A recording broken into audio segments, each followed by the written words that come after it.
Imaginez l'exorciste le plus puissant de l'histoire moderne parachuté directement en territoire hostile dans l'univers des shinobi. Sa cible unique, l'Akatsuki. On parle de 11 des combattants les plus meurtriers et imprévisibles de l'histoire. Ils maîtrisent des techniques altérant la réalité, des invocations d'armes biologiques massives et des capacités ésotériques capables d'arracher littéralement une âme d'un corps physique. Satoru Gojo entre sur ce champ de bataille armé du sixième œil et de la technique maudite de l'infini. L'enjeu de cette confrontation entre univers est on ne peut plus simple. L'un de ces criminels d'élite peut-il réellement contourner l'infini pour porter un coup fatal, ou un seul exorciste va-t-il systématiquement exécuter l'organisation entière? Le premier obstacle auquel chaque membre de l'Akatsuki se heurte immédiatement est l'infini. Ce n'est pas un champ de force. Ce n'est pas un mur d'énergie durcie, c'est la manipulation littérale de l'espace physique au niveau atomique. Cette technique manifeste les séries infinies convergentes dans la réalité. Tout objet physique, projectile ou combattant s'approchant de Gojo ralentit continuellement à mesure que l'espace entre eux est divisé à l'infini. Ils n'atteignent jamais son corps. Contourner cette défense absolue nécessite soit une neutralisation totale de son système énergétique,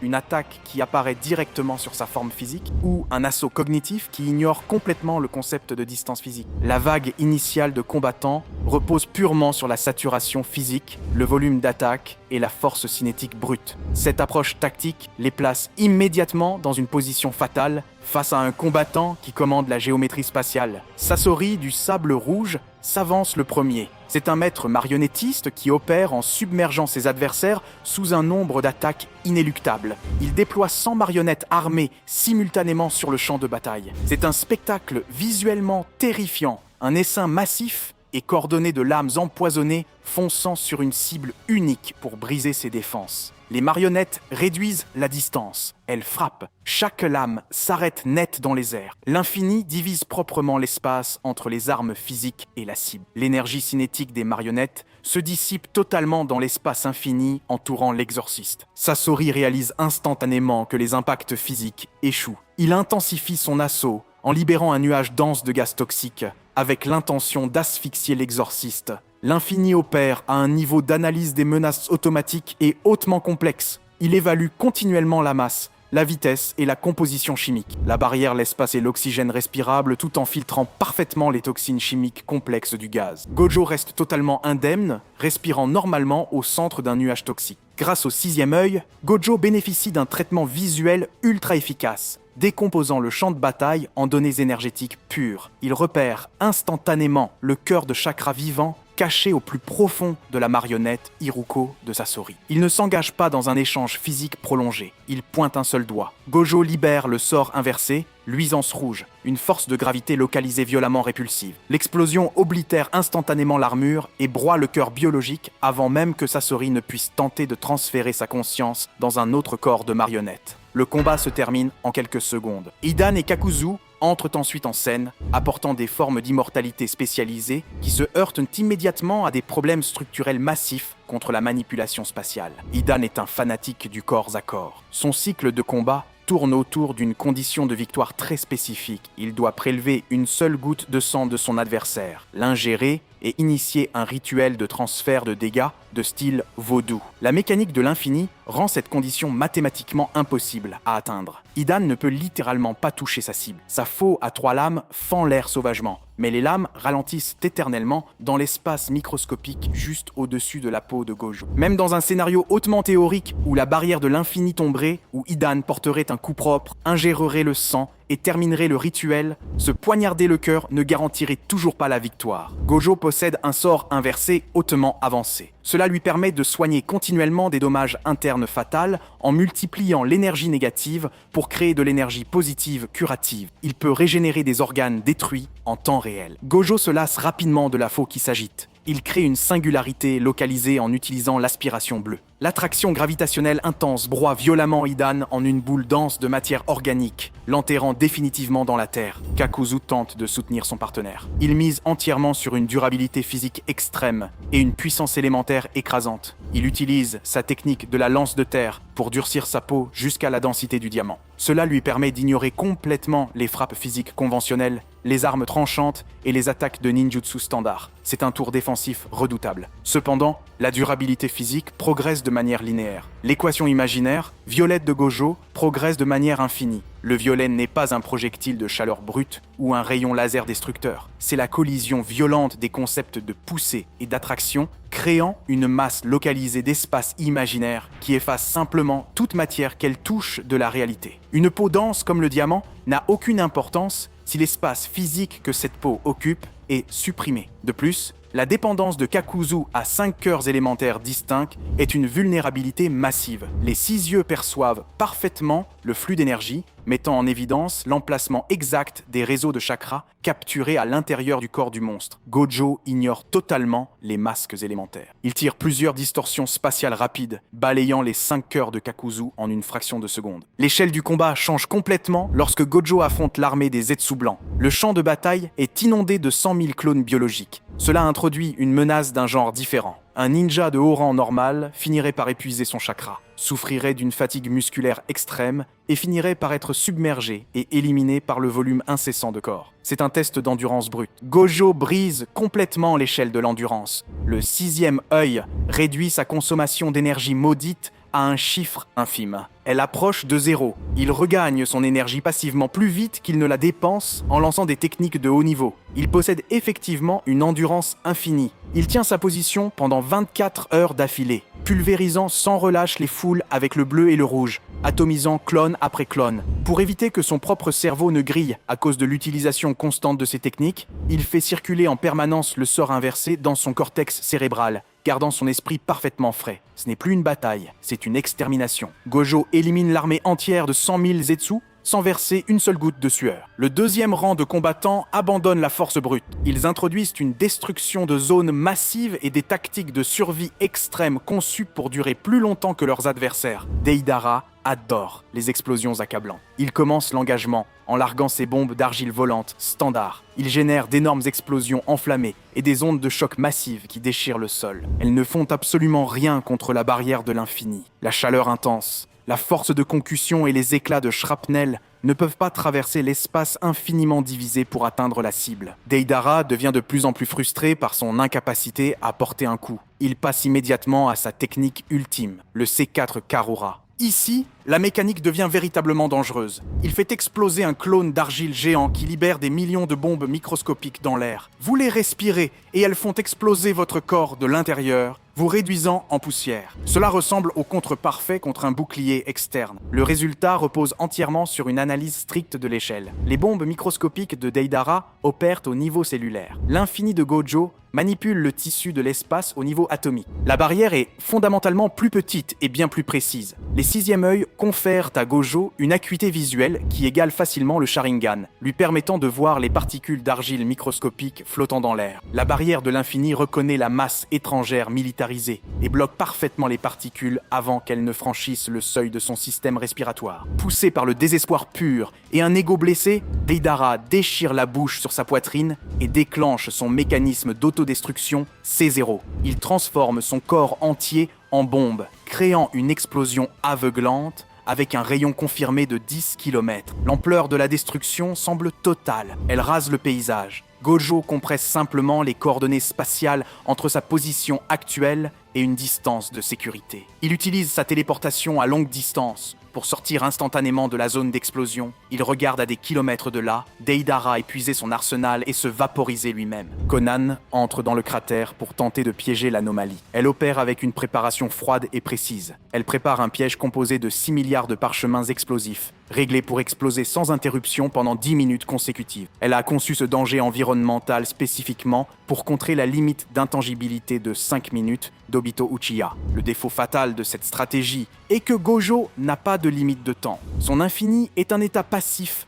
constamment actif et lié directement à sa régénération d'énergie infinie. Les bombes se déclenchent. L'environnement se transforme en un véritable paysage infernal de détonations superposées. Gojo flotte simplement au centre exact du rayon d'explosion, nullement dérangé. L'énergie thermique ne parvient pas à se transférer à travers le vide de l'infini. Il attend la fin des 10 minutes. Une fois le dernier parchemin consumé, la fumée se dissipe. Conan se retrouve complètement vidé de son chakra, flottant sans défense. Gojo comble la distance en une microseconde et l'assomme d'un seul coup physique dévastateur. Orochimaru déplace la dynamique loin de la puissance destructrice. Il représente le summum de l'évasion et de la survie. Il est pratiquement impossible à tuer par des moyens normaux. Il mue constamment pour annuler les dégâts, cache sa vraie forme dans d'innombrables serpents et se régénère de blessures fatales à l'aide de jutsu spécialisés. Gojo pointe un doigt et libère un rouge à haute puissance. Orochimaru possède la vitesse de réaction brute nécessaire pour claquer instantanément ses mains au sol et invoquer les remparts du triple Rashomon. Ces portes d'acier démoniaque massives sont conçues pour dévier la trajectoire d'une orbe des démons à queue. Elles absorbent le plus gros de l'anomalie spatiale localisée. Le corps d'Orochimaru est broyé par l'onde de choc résultante, mais il régurgite immédiatement un nouveau corps intact et se glisse dans les décombres. Gojo comprend rapidement que des dommages physiques localisés et standards ne suffiront pas à abattre définitivement cette cible. Orochimaru ne fera que ramper et se régénérer sans fin. Pour garantir une exécution définitive, Gojo passe au niveau supérieur. Il croise les doigts et déploie son extension du territoire, la sphère de l'espace infini. L'environnement se brise, remplacé par le vide de l'espace profond. Orochimaru est piégé à l'intérieur de la barrière. Instantanément, son cerveau est inondé d'informations infinies et répétitives. Il expérimente tout dans l'univers simultanément. Sa régénération biologique avancée est ici totalement inutile. On ne peut pas soigner physiquement une destruction cognitive. Le cortex cérébral du sénin est complètement surchargé. Il reste figé, totalement paralysé et réduit à un état de légume. C'est un chaos, technique parfait et sans effusion de sang. Les paramètres du combat changent radicalement lorsque l'Akatsuki déploie des combattants capables de manipuler, d'absorber ou de perturber les systèmes énergétiques et les lois physiques. Kisame Oshigaki entre dans la danse avec Samehada. Cela introduit le premier contre-mécanique direct à l'infini. Samehada est une épée biologique massive couverte d'écailles qui consomme activement le chakra lors d'un contact physique ou de proximité. Comme les règles de ce duel stipulent que le chakra et l'énergie occulte sont équivalents, le simple fait que Samehada frôle la barrière spatiale invisible de l'infini permettrait théoriquement à la lame d'absorber l'énergie occulte alimentant la technique. Cela crée une menace mécanique réelle, capable de dévorer l'espace infini qui les sépare. Cependant, l'absorption d'énergie n'est pas instantanée. Elle demande du temps et un contact constant. Les réserves de Gojo sont massives, mais son véritable avantage réside dans son taux de récupération. Kisame aurait énormément de mal à drainer l'énergie de la barrière plus vite que le sixième œil ne la restaure. Un second facteur, hautement instable, fait basculer les chances. Samehada est une créature sentiente. L'épée a sa propre volonté et est irrésistiblement attirée par les signatures énergétiques massives et de haute qualité. Gojo représente la source d'énergie la plus puissante et la plus raffinée que Samehada puisse jamais rencontrer. Il est fort probable que l'épée refuse tout simplement de combattre Gojo, se retournant contre Kisame pour tenter de rejoindre l'exorciste. Si Kisame parvient à dompter son arme, Gojo adapte son approche. Il identifie la menace d'absorption en analysant le flux d'énergie de la lame. Il cesse d'utiliser des attaques à distance, comme le rouge ou le bleu, sachant qu'elles ne serviraient que de repas gratuit pour l'épée. À la place, il mise sur sa vitesse supérieure et ses arts martiaux. Il réduit la distance instantanément et roue Kisame de coups physiques imprégnés d'énergie occulte. Si le requin tente de créer de la distance avec de puissants ninjutsu à queue, Gojo déploie son territoire. Samehada étant une arme biologique et sentiente, le manieur et l'épée sont soumis aux informations infinies. Ils sont paralysés simultanément, neutralisant la menace d'absorption de façon permanente. La tension atteint son paroxysme lorsque Pain descend sur le champ de bataille.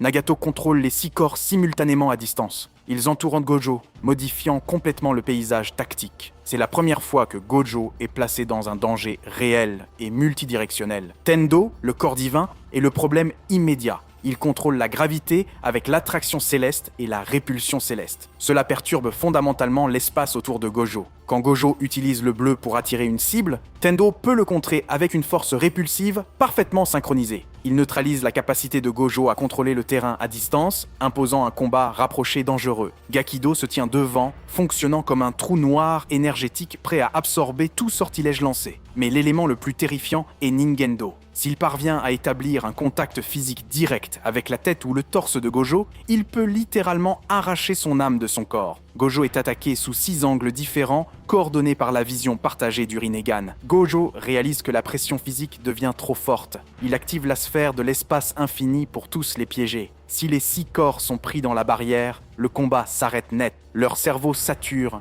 et les corps s'effondrent. Une complication subsiste. Les corps ne sont que des cadavres réanimés, recevant des signaux via des récepteurs de chakra noir. L'information infinie grille-t-elle les cerveaux morts ou remonte-t-elle jusqu'à Nagato, à des kilomètres de là? Si elle remonte, Nagato meurt instantanément. Le vrai danger survient si un seul corps reste à l'extérieur. Il pourrait briser la barrière du territoire de l'extérieur, son point faible. Si cela arrive, Gojo subit un épuisement de son sort. L'infini est désactivé. Pendant cette fenêtre de temps terrifiante, il est totalement exposé, vulnérable à l'arrachage d'âme ou à l'écrasement gravitationnel. Malgré cela, Gojo l'emporte dans la majorité des cas grâce à sa vitesse brute et la puissance destructrice du violet, démantelant les corps avant qu'ils ne puissent parfaire leur piège. Mais Pain est le premier à faire transpirer l'exorciste. Le duel contre Obito Uchiwa est totalement brisé. Il dégénère en une impasse absolue. C'est le choc entre deux applications fondamentalement différentes de l'intangibilité spatiale. Gojo divise l'espace à l'infini pour empêcher tout contact externe. Obito transfère des parties de son propre corps dans la dimension de la Kamui